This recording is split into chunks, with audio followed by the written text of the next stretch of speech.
There's a lot of romance animes out there, you know, and most certainly a lot of well-executed ones, but oh my god, how is there so much slop? I swear, every freaking season, I skim to see what romance anime I can start watching, and there's just so much stuff that could have potential, but completely falls flat.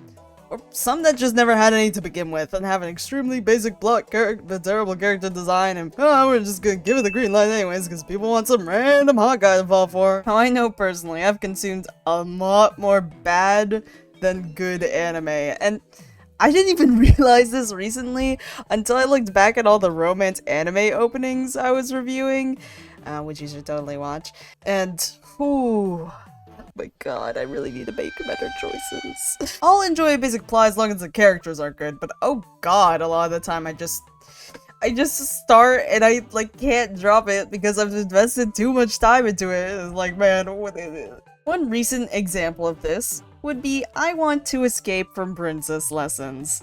Our main character was set to marry high royalty at a young age, and because she could currently be considered a princess, she obviously needs princess lessons, a class that teaches her everything about being classy.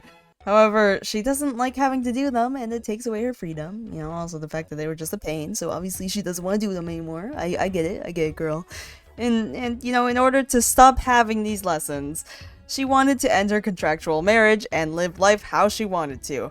Power to you, I don't blame you. You were put in that situation since you were like 6 years old, if not younger. Like, Jesus Christ. Here's the problem with the show. The main lead is so unbelievably persistent to get married to her that he claims he won't bear anyone else's children unless it's hers. Bro, this is not how you want to win somebody over. Coupled with the fact he keeps spawning every time she tries to escape the castle, you are not giving her a choice. To an extent, the show itself acknowledges that the guy shouldn't be this obsessed with her. I'm sorry, but nothing about how he goes about this is quote-unquote endearing. Stalking her? Trapping her in a room so she can't escape him? Stockholm Syndrome? The worst part is she ends up falling for him! Bro's been keeping you here captive, and you think that's good enough for you? Like, she just starts playing into all the stuff he's been doing, even the fact that he made a hidden compartment in her room so he can sleep in her vicinity. That is creepo behavior, bro. And there is no soul behind those eyes. Plus, they have this random, like, child obsessed with one of her maids and keeps asking to marry her, which is not funny to me, and that's just because it's his main character trait, like, to just like this girl, to the point where he kidnaps her, or at least attempts to, because somehow he kidnaps the main girl instead. Like, how do you confuse a redhead with I don't know, it doesn't make sense. They've met the maid before. The guy who kidnapped her has met the maid before. How do you confuse the two? The overall plot gets stale really fast, and the character design in the show is not exactly a motivator. It's really just not enjoyable. Everything that could have made it interesting was just chucked out the window and replaced with an unbearable main character.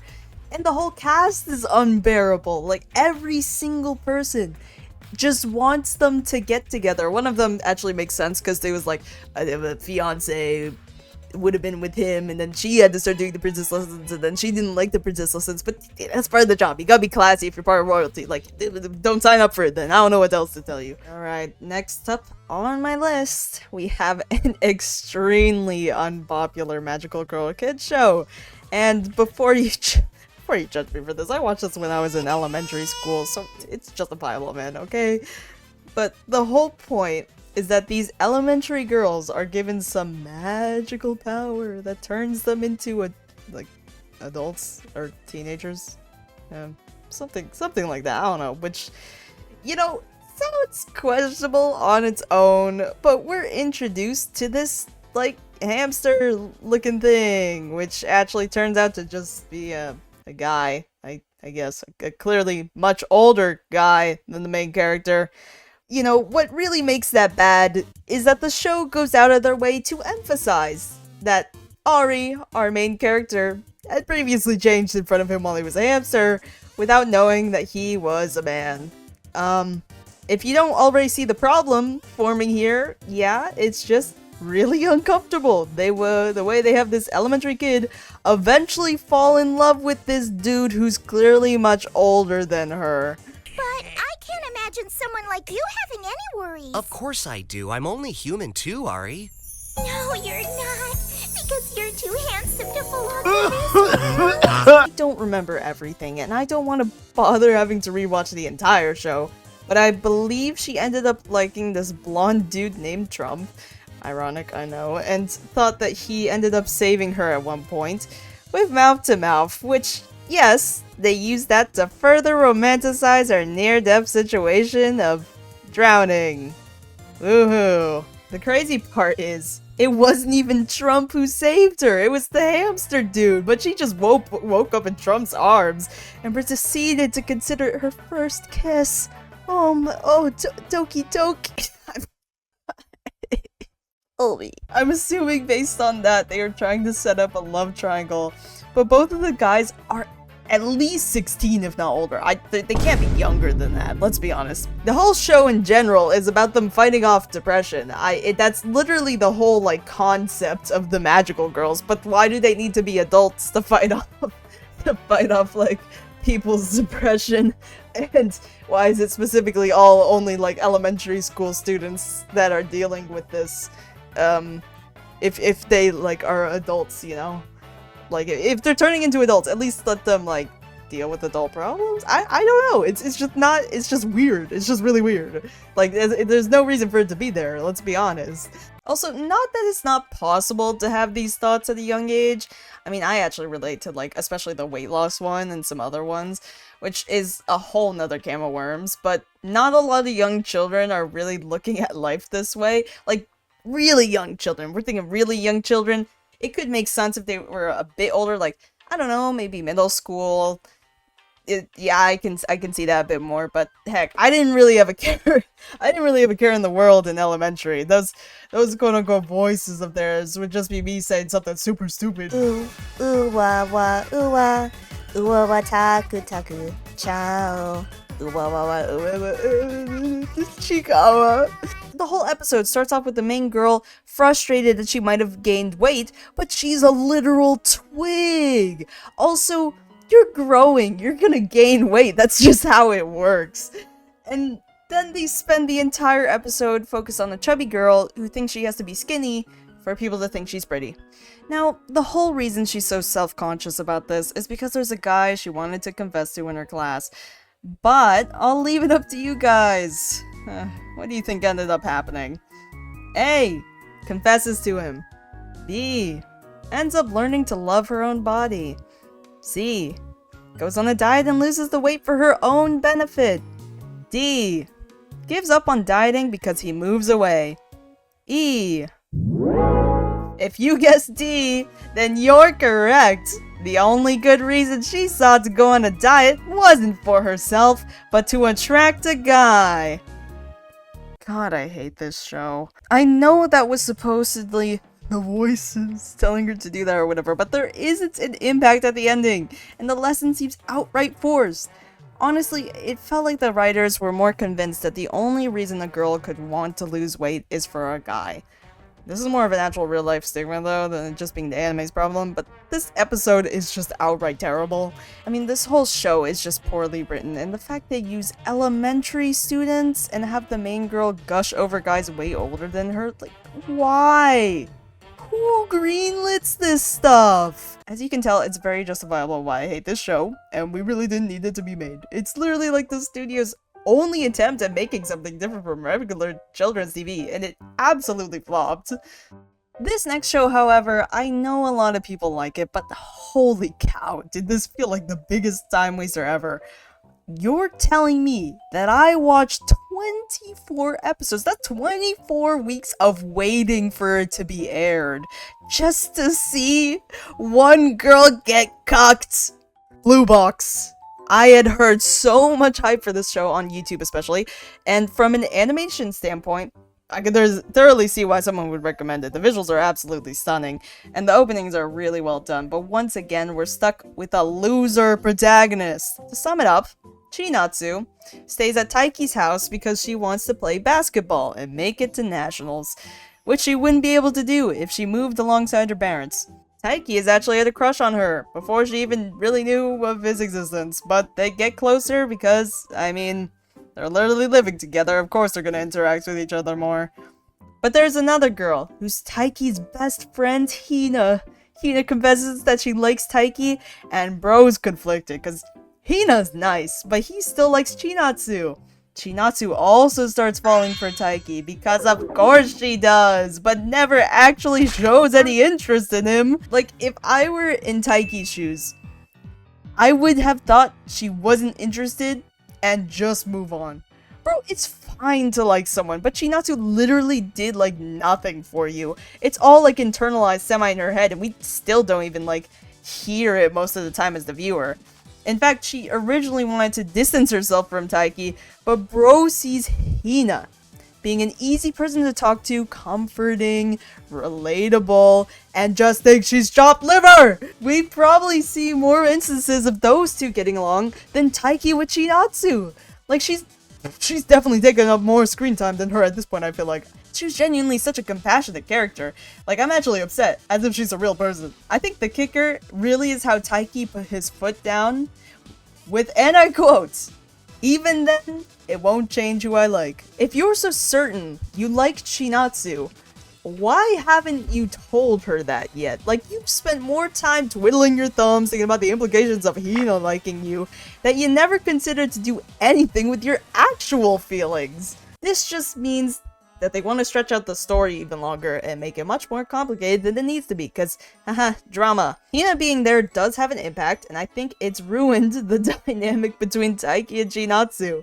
She's too nonchalant, bro. Show some interest if you think you like him, or just something to make the dynamic interesting. Come on. I know good stories take time, but this really isn't it. I mean, I've seen 12-episode romances get more development than this. Heck, I've seen like 6-episode romances get more development. I was just hoping for something more interesting, and for the guy to be a little less tropey. He's just that overly embarrassed MC. Like, I'm so tired of this. Guys do not act like they've never seen a woman in their life, or when they have a crush, they're like, oh, she breathed in my direction. Like, please, can we get this something more realistic out of a guy? Confessing to people is difficult, alright? I'm not gonna say it's not for some people, but like, if you've been living with this girl for how many months now, and you've made, I mean, progress, but not surface level progress, because she's not even telling you nothing either, so it's like, good lord. Back to the seasonal slop, however, let's arrive at a show called Anyway, I'm Falling in Love with You.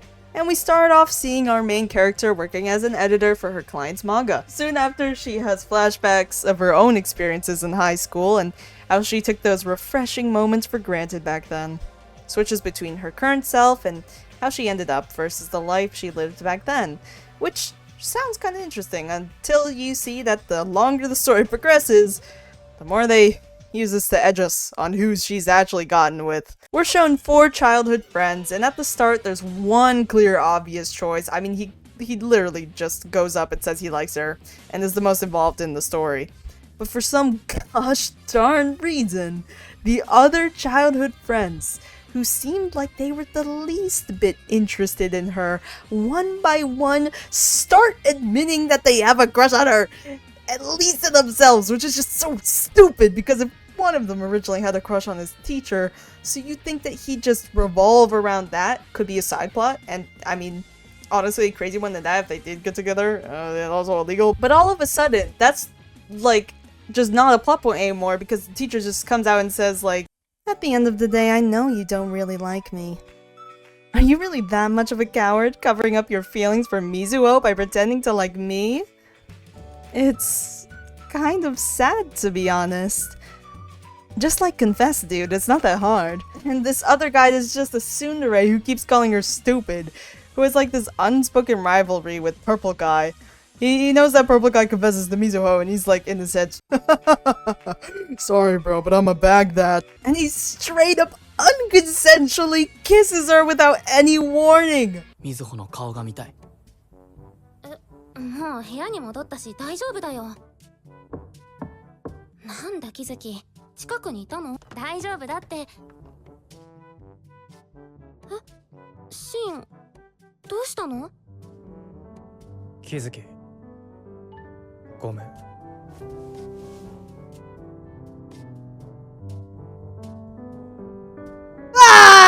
Also, the last dude is just super irrelevant. He asked her out like years before the rest, and she rejected him. That's literally it. There's also this guy who's like one of their older brothers, and he was Mizuho's first crush, but he's way too old for her. But you know, when he comes back, he just keeps saying how much cuter she's gotten now that she's grown up. My main issue with the show is that the other friends should have stayed as friends.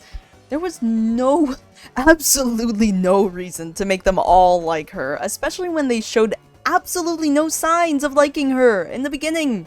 But oh, the plot's getting boring, so 2/3 of the way in, hey, let's just throw in another one. They clearly did that so you'd question who she'd actually end up dating, to imply the purple guy would be her husband, just to tell you, yeah, no. But hey, forceful kisser hasn't gotten over her throughout all these years. There's a chance. Now this last one is just so bad, so foul, and so downright disgusting that I have to read some honorable mentions first. If you've been with the channel for a while, then you'd know my absolute hatred for Blue Spring Ride. The only reason it's not highlighted in this video is because I more so have a personal vendetta against it. It's just kind of mid at the end of the day, and who could forget? The girl I like forgot her glasses, which features a boy who's never seen a woman in his life because he nearly goons over just holding her glasses. Honey X Honey Drops. No, it straight up is the scummiest on this list, and this girl is plainly getting harassed. It features a school that is known for having, dare I say, master and slave relationships. The honeys have to make sure their master passes high school. Like, how are you just gonna be responsible for someone else's academics? What if he's just stupid? The main guy literally uses that to his advantage and tells her to do what he wants, or he'll just purposely not do well in school. Also, you don't even need someone's consent to make them a honey. All you do is just put an earring on them and it's like bada bing, bada boom. Slavery. I think the worst part about this is that her family is completely supportive. Like, they heard that she was a honey and just started celebrating because they could reap the benefits. But her little brother's happy he doesn't have to take some middle school entrance exam. Meanwhile, her in the very next scene is being asked to be a nude model for the guy's art project.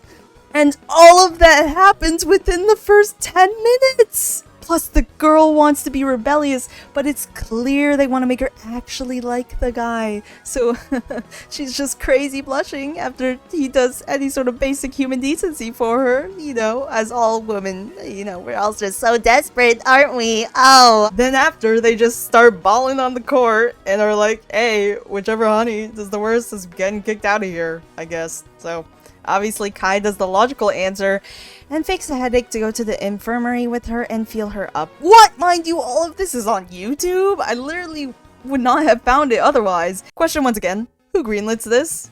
You hire a whole team of animators, that's probably like 200k down the drain for these 2 episodes, and I'm just saying, like, nobody look at the script and think it's a little funny that people, especially high schoolers, are in this scenario. God, we don't stop with just one weirdo because there's another one that forces a kiss on her and it's like, hey, I'll make you happier than him. And how about you eat my honey? But guys, sees the kiss and finally gets rid of that piercing. So she's no longer his honey. Yippee! Kill me now. She misses him and isn't allowed on campus anymore because she's not a honey. So the other guy offers to make her his honey so she can get on campus again. But that's all part of his plan, to make her his honey. Plot twist, he just straight up throws her to the floor, saying he didn't even want her because she's useless and didn't want Kai to have a useless honey. Then Kai appears and they play a game of tag in an amusement park to release her from being his honey? What?